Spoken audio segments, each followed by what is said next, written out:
அடுத்த இஷ்யூ எங்கேருந்து வருதுன்னா, இப்ப இந்த காங்கிரஸ்ன்னு நீங்க எடுத்துக்கிட்டீங்கன்னா, காங்கிரஸுக்கு நீங்க 2 புத்திமதி சொல்ல வேண்டிய அவசியம் இருக்கு. அதே மாதிரி தான் எடப்பாடி ஐயாவும். 140ல் நிக்க போறாரா? 160ல் நிக்க போறாரா? மீதி 94 என்டிஏ கிட்ட குடுத்து நீங்க எதையோ பண்ணிக்கோங்கன்னு சொல்ல போறாரா? அல்லது 74 குடுத்துட்டு நீங்க எதையோ பண்ணிக்கோங்கன்னு சொல்ல போறாராங்கிறது அவர் எடுக்க வேண்டிய முடிவு. ஆனால் மற்ற மொழி படிக்கக்கூடாது. அப்ப இதே அடிப்படையில தானே போகுது. இப்ப நீட்ட பொறுத்தவரைக்கும் திமுகவும் எதிர்க்குது, அதிமுகவும் எதிர்க்குது. ஆனா நீட்ல 7.5% கொண்டு வந்து கிட்டத்தட்ட 2500 பேர மருத்துவராக்கின சாதனை அதிமுகவுல தானே பண்ண முடிஞ்சது.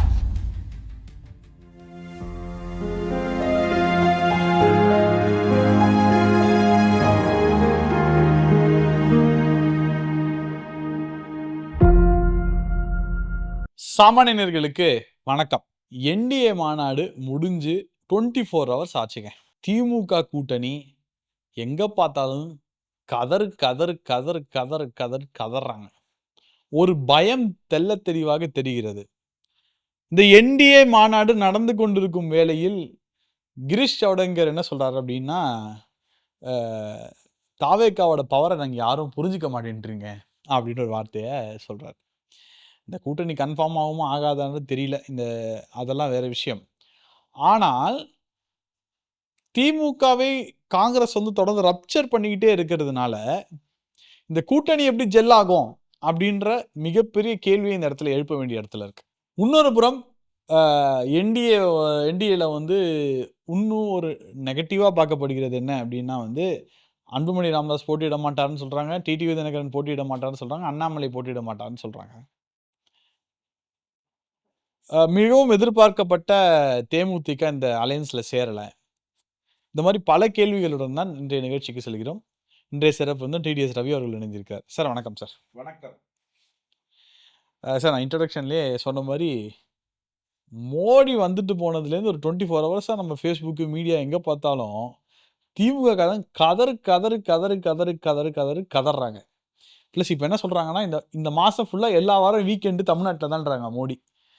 இந்த வாரம் வெள்ளூர் சொல்கிறாங்க, அடுத்த வாரம் திருச்சி எக்ஸ்பெக்ட் பண்ணுறாங்க, அதுக்கு அடுத்த வாரம் திருப்பி சென்னை அப்படின்றத சொல்கிறாங்க. ஸோ எல்லா வீக்கெண்டும் மோடி சென்னையில் இருக்கார்.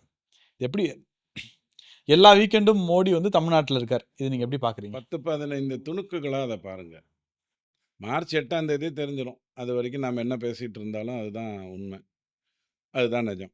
மார்ச் 8ஆம் தேதி திமுக மாநாடு. அதில் யாரெல்லாம் பக்கத்தில் உட்காந்துருக்க போகிறாங்கங்கிறதெல்லாம் தெரிஞ்சிடும். அன்புமணி நேற்றுக்கு பேசும்போது ஒரு மேட்டரை சொன்னார். பீகாரில் ஒரு சாதி கணக்கெடுப்புன்னு எடுத்தாங்க. அந்த இடத்துல அது என்ன பண்ணணுமோ அதை வைத்துக்கொண்டு என்ன பண்ணணுமோ அதை ஒரு மாநில கட்சி என்ன பண்ணணுமோ அதை அவங்க பண்ணாங்க. பிஜேபி ஆட்சியில் தான் அது நடக்குது.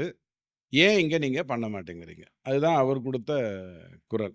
அதுக்கு பதில் என்ன இருக்குது அப்படின்னு கேட்டால், தமிழ்நாட்டில் இந்த மாதிரியான சர்வே நடத்துமான்னு கேட்டால் கண்டிப்பாக நடத்தாது. நடத்தினீங்கன்னு சொன்னால் இங்கே இருக்கக்கூடிய இஸ்லாத்தினுடைய பாப்புலேஷனை சொல்ல வேண்டி வரும், கிறிஸ்தவர்களுடைய பாப்புலேஷனை சொல்ல வேண்டி வரும், நிறையா சாதி அமைப்புகளுக்கான ஃபார்முலேஷனை சொல்ல வேண்டி வரும். நம்பர் 1 கிறிஸ்டியனை சேர்த்துக்கணும், கிறிஸ்டமாயிடும். நம்பர் 1. 2வது, நான் ஒரு உதாரணத்துக்காக சொல்கிறேன், கொஞ்சம் பாமரத்தனமாக. ஐயர் வீட்டில் திருடணும்னா பீரோ எங்கே வேணாலும் வச்சுருப்பாங்க, தெற்கு பக்கம் பார்த்து நிற்காது. திருடனுக்கு இது தெரியும். ஸோ ஒரு வீட்டுக்குள்ளே சுற்றிட்டு ஐயர் வீட்டில் திருடணும்னா தெற்கு பார்த்து அவன் வேஸ்ட் பண்ண மாட்டான். ரொம்ப சிம்பிள். அதே நீங்கள் இந்த கவுண்டரு அந்த ஏரியாக்குள்ளெல்லாம் போனீங்கன்னா வாஸ்து பார்த்து இந்த இடத்துல தான் வைப்பாங்க. அன்ஃபார்ச்சுனேட்லி அங்கே பக்கத்தில் ஒரு ஜன்னல் இருக்கும், அவனுக்கு ஈஸியாக திருடிட்டு போயிடுவான். ஸோ ஒரு திருடனுக்கு ஒரு பீரோ புல்லிங் பண்ணணும்னு சொன்னால் எந்த வீட்டுக்கு போகிறோம், எப்படி பண்ணணுங்கிறது ஃபஸ்ட்டு அவனுக்கு நல்லா தெரியும். நீங்கள் தான் ஜாக்கிரதையாக இருக்கணும். ஏப்ரல் 10ஆம் தேதி மோடி அண்டு அமித்ஷா அண்டு ஏடிஎம்கே கூட்டணி வந்த உடனேவே திமுகவுக்கு அலாரம் அடிச்சிருச்சு. இதுக்கு என்னெல்லாம் குழப்பம் பண்ண முடியுமோ அத்தனையும் ட்ரை பண்ணாங்க, அத்தனையிலையும் தோத்தாங்க. ஒரே வரியில் சொல்லணும்னா 2019, 21, 24 வந்தவங்க வெந்தவங்க போனவங்க நின்றவங்க எல்லாரும் ஒரே இடத்துல உட்காந்துட்டாங்க. மேட்டர் முடிஞ்சு. இது அவங்க முதலையே யோசிச்சுட்டாங்க. ஏன்னா திருடனுக்கு நல்லா தெரியும் எப்படி தப்பு நடக்குங்கிறது தெரியும். அடுத்த இஷ்யூ எங்கேருந்து வருதுன்னா, இப்போ இந்த காங்கிரஸ்ன்னு நீங்கள் எடுத்துக்கிட்டிங்கன்னா, காங்கிரஸுக்கு நீங்கள் 2 புத்திமதி சொல்ல வேண்டிய அவசியம் இருக்குது. ஐயா, தமிழ்நாட்டில் நீ 114 சீட்லேயும் நின்றுருக்க, 25லேயும் நின்றுருக்க. 25ல் நின்று 18ல் ஜெயித்ததா சொல்கிற. 114ல் அப்போ நீ எவ்வளோ ஜெயிச்சிருக்கணும்? 2 முறை தான் நீங்க வந்து 55, 60 சீட்டு வாங்கியிருக்கீங்க. ஒரு முறை 1984 எம்ஜிஆரோட கூட்டணி. இன்னொரு முறை 1991 ஜெயலலிதா அம்மாவோட கூட்டணி. இதை தவிர நீ உன் வாழ்க்கையில குடுத்த சீட்ட வெற்றி பெறுறதுக்கு முயற்சி எடுக்கல. உன்னுடைய லைஃப அவங்க 26க்குள்ள கொண்டு சுருக்கிட்டாங்க. அந்த அஞ்சர பெட்டியில உட்கார்ந்து வைக்கிற மாரி வச்சு போட்டாங்க உங்கள. இப்ப நீங்க இதுலேருந்து வெளில வர்றது தான் நல்லது. அதுக்காக உடனே விஜய் மாட்டிட்டாரு. அவர்ட்ட போய் 230 தொகுதி குடுத்துட்டு 4ல வேணா நீங்க நின்னுக்கோங்க. மீதி 230 நாங்க பார்த்துக்கிறோம்னு வளரணும்னா, உன்னுடைய ஹைட் உனக்கு தெரியணும். 40லேருந்து 50 சீட்ட பொறுப்பா வாங்கிட்டு தாவேக்கால போய் நின்றேன்னா, கண்டிப்பா 30 சீட்டு நீ வெற்றி பெறுவதற்கு முயற்சிகள் எடுக்கலாம். காரணம் என்னன்னா, தாவேகாவுக்கு வந்து வெற்றி பத்தி தெரியாது. ஃபர்ஸ்ட் தேர்தல். எந்த ஒரு கட்சிக்குமே தான் வெற்றி பெறக்கூடிய தொகுதி எத்தனைங்கிற சொல்ல முடியாது. பட் காங்கிரஸால சீட்ட கன்வெர்ட் பண்ண முடியும். இப்ப 25ல 18 கன்வெர்ட் பண்ணியிருக்காங்க. அத ஏன் ஐயுஎம்எல் பண்ணல? 2த்துக்கும் ஒரே திமுக, ஒரே நோட்டு தானே. 2த்துக்கும் ஒரே திமுக, ஒரே நோட்டு, ஒரே அலை தானே 2021ல நடந்தது. ஐயுஎம்எல்லால ஏன் ஜெயிக்க முடியல? 3 தொகுதியும் தோத்தாங்களே. இவங்க ஜெயிச்சாங்களே. ஸோ கன்வெர்ட் பண்ண தெரியும். விஜயகாந்துக்கு தெரியல. விஜய்க்கு தெரியுமா தெரியாதாங்கிறது மே மாசம் தெரிஞ்சிற போகுது.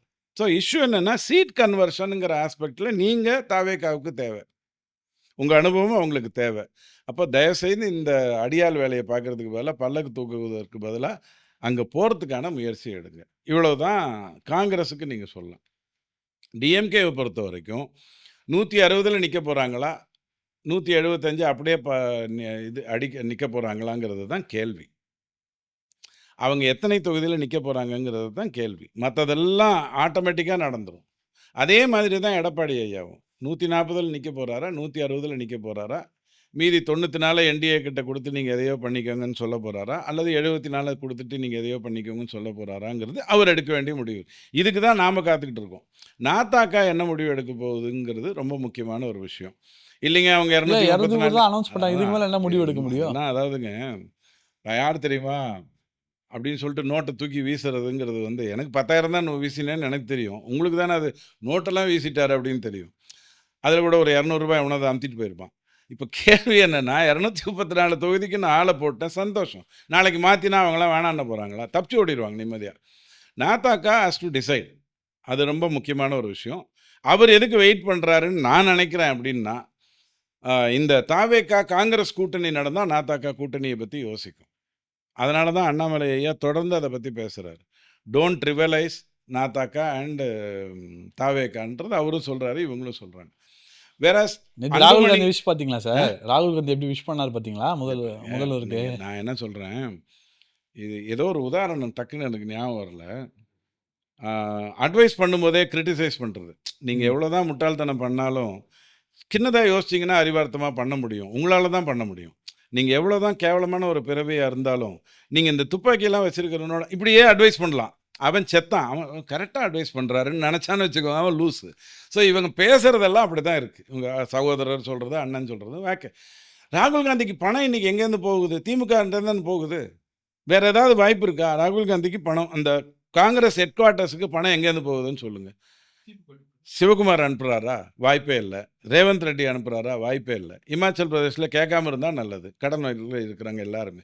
ஸோ திமுகவுடைய டாமினன்ஸ் அந்த இடத்துல தெள்ள தெளிவா இருக்கு. ஆனால் காங்கிரஸுடைய தொண்டர்கள் ஒரு முடிவு எடுக்கலாம்.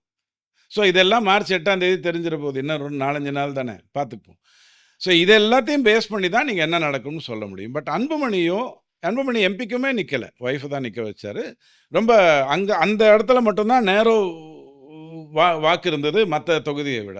கிட்டத்தட்ட ஐ அண்ணாமலை திங்க் நீங்க 30, வந்து 40 எம்எல்ஏ பூத்ல மாறிடுச்சுன்னு நெனைக்கிறேன் அந்த மொத்த எலக்ஷன். அண்ணாமலைஜிய நீங்க எம்எல்ஏக்கு நிக்க சொல்றதோ, அல்லது இவர டிடிவி தினகரன நிக்க சொல்றதுக்கோ வேறுபாடு இருக்கு. தினகரன் நிக்காம இருக்கிறதுக்கு வேறுபாடு இருக்கு. இவரு அண்ணாமலை நிக்காம இருக்கிறதுக்கு வேறுபாடு இருக்கு. அன்புமணி நிக்காம இருக்கிறதுக்கு வேறுபாடு இருக்கு. அவர் ராஜ்யசபா குடுத்தா, அவர் மத்திய அங்க போய் பேச வேண்டிய ஆளு. அப்படிங்கிற அடிப்படையில அவரு போவாரு. அண்ணாமலைய பொறுத்தவரைக்கும் என்னுடைய நோக்கம் இங்க தமிழ்நாட்டுல ஒரு எம்எல்ஏவாக இருந்துகிட்டு, அப்பாவு மாரி ஒரு சபாநாயகர் உட்கார்ந்தாருன்னா, வாய்ப்பில்ல. வேற அதிமுகலேருந்து இதே தானே நடக்க போகுது. சட்டசபையில என்ன மாற்றம் வரப்போகுது? திமுக அண்ட் அதிமுக சட்டசபைக்குள்ள ஒரு வித்தியாசம் வரும். எதிர்கேள்விகள நேரா கேட்பாங்க. லைவ ஒழுங்கா காட்டுவாங்க. இது 2ம் திமுக பண்ணாது. அங்க போய் நீங்க என்ன பண்ண போறீங்க? You have to have a master plan. இல்ல நான் அப்படி கேட்கிறேன். பட் வெளியில பேசும் அண்ணாமலை சட்டசபைக்குள்ள போய் பேசினா அது எவ்வளோ மேசிவா இருக்கும்னு கண்டிப்பா சொல்றாங்க. பண்ண முடியும். கண்டிப்பா பண்ண முடியும். 2029 வரைக்கும் அத பண்ண முடியும். 29ல திரும்ப நம்ம பிஜேபி அ ஜெயிச்சு வந்துருச்சு அப்படிங்கிற ஒரு சூழ்நிலையில, he will have a larger role. He will have a larger role. அதாவது சார், 31க்கு சொல்றீங்களா? 29க்கு இப்ப சொல்றீங்களா? 29 பாராளுமன்ற தேர்தல் நடக்கணும் இல்லையா? ஸோ அப்போ வந்து naturally he will have another role இந்தியாவ பொறுத்தவரைக்கும். ஸோ ஒரு நேஷனல் பாலிடிக்ஸ்குள்ள அண்ணாமலைன்னு சொல்லலாமா? ஃபர்ஸ்ட் டார்கெட் அவருக்கு தமிழ்நாட்டிலேருந்து திமுகவை வெளில எடுக்கணும். நான் அதை பலமுறை சொல்லிட்டு இருந்தேன். அவரை வந்து நீங்கள் சும்மா கதை பேசி அப்படி பண்ணுவார், இப்படி பண்ணுவார், கோவப்படுறாருலாம் பேசி பிரயோஜனம் இல்லைன்னா, அவர் தமிழ்நாட்டில் திமுகவை அழிக்கிறத தவிர வேறு எந்த வேலையும் இல்லைங்கிறதுல தெளிவாக இருக்கார் அப்படின்னு தான் நம்ம சொல்கிறோம். ஸோ யார் நிற்கிறாங்கங்கிறதெல்லாமும் ஒன்ஸ் அகைன் அவங்ககிட்ட ஒரு கரெக்டான டயலாக் இருக்கும். அது என்ன டயலாக்கு? செயற்குழு பொதுக்குழு என்ன சொல்லுகிறதோ அதை நாம் செய்வோம். தேசிய கட்சியாக இருந்தால் பாராளுமன்ற போர்டு என்ன சொல்லுமோ அதை செய்வோம். இவ்வளவுதானே. பட் நிக்கலாமான்னு கேட்டா, எஸ். நிந்தா தப்பில்ல. அதுல எந்த மாற்று கருத்தும் இல்ல. ஏன்னா தமிழ்நாட்டு வாக்காளர்கள் நீ நம்புங்க. ஒரே வரியில முடிச்சிடுறேன். தமிழ்நாடு தொங்கு சட்டசபை, தொங்கு பாராளுமன்றம் குடுத்ததில்ல. தலைவர தோற்கடிச்சு மத்த எம்எல்ஏக்கு குடுக்கிறத பண்ணதில்ல. ஏதாவது ஒரு 1, 2 எக்ஸாம்பிள் சொல்லுங்க. எனக்கு தெரிஞ்சு முதலமைச்சர்கள்ல முதல் தேர்தல்ல தோத்தது ஸ்டாலின் மட்டும் தான்.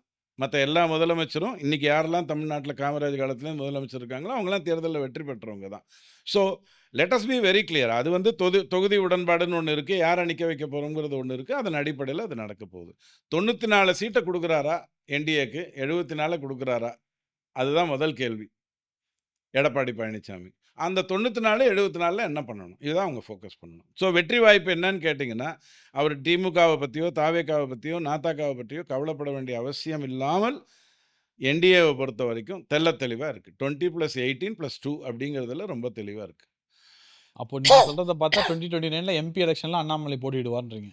நான் அப்படித்தான் அது நடக்கணும்னு நினைக்கிறேன், என்ன பொறுத்தவரைக்கும். பட் இதில வந்து நடந்தா தப்பில்லைங்கிற அடிப்படையில யோசிக்கலாம். இதெல்லாம் கட்சி முடிவு பண்றது தான். இப்ப தமிழிசை அம்மாவுக்கு வந்து ஒரு தொகுதி குடுத்தீங்கன்னா, அவங்க வேண்டான்னு சொல்ல மாட்டாங்க. ஏன்னா பிஜேபிய பொறுத்தவரைக்கும் காரியகர்த்தாக்கு என்ன சொல்றீங்களோ, அத தான் அவங்க நான் யார் தெரியுமான்னுலாம் அவங்க பேசவே மாட்டாங்க யாரா இருந்தாலும்.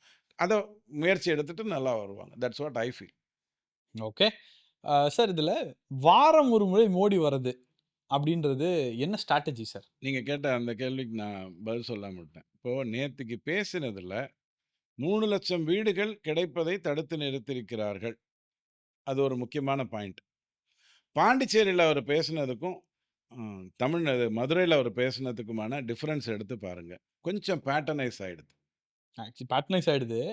பாண்டிச்சேரியில வந்து திருப்பி அந்த கவர்மெண்ட் ரிப்பீட் ஆகணுன்றதுக்கு பேசினார். நாங்க 2 பேரும் வந்ததுக்கு எல்லாமே இதெல்லாம் நடந்ததுன்னாரு.